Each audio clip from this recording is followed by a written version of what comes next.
Obviously, we have to pay other bills as well as fuel, and then suddenly the winter fuel bill comes through, and we've got to find that money as well. People have now got to decide whether they put it eat or heat. If they're not eating, they're going to get malnourished, they're going to be more susceptible to illness, and it's not a situation that anyone should be in at that stage in their life. We've surveyed 6,000 of our retired members. We think this is the first survey assessing the actual impact of the winter fuel cuts on pensioners. 2/3 have said that they're rationing their heating. We've got 1 in 6 saying that they're skipping meals.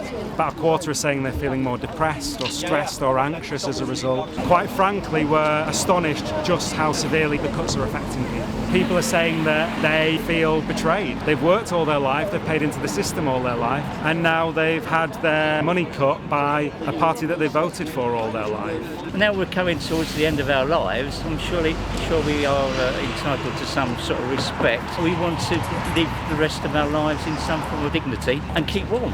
We've had a very bad season with both COVID and bad strains of influenza A and B, and we've seen hundreds of elderly patients admitted to hospitals because of this. This has only been exacerbated by the withdrawal of the winter fuel payment, which has meant pensioners aren't able to heat their homes properly and they're more susceptible to these seasonal illnesses. The government needs to reinstate the winter fuel payment. They need to keep it as a universal benefit. Means testing doesn't help. It costs more to administer. If everyone's paid their taxes, they should have access to this. The government shouldn't be making ordinary people pay for a crisis that isn't of their own making. So we've just launched a petition calling for a wealth tax to fund the winter fuel payment and to fund NHS services.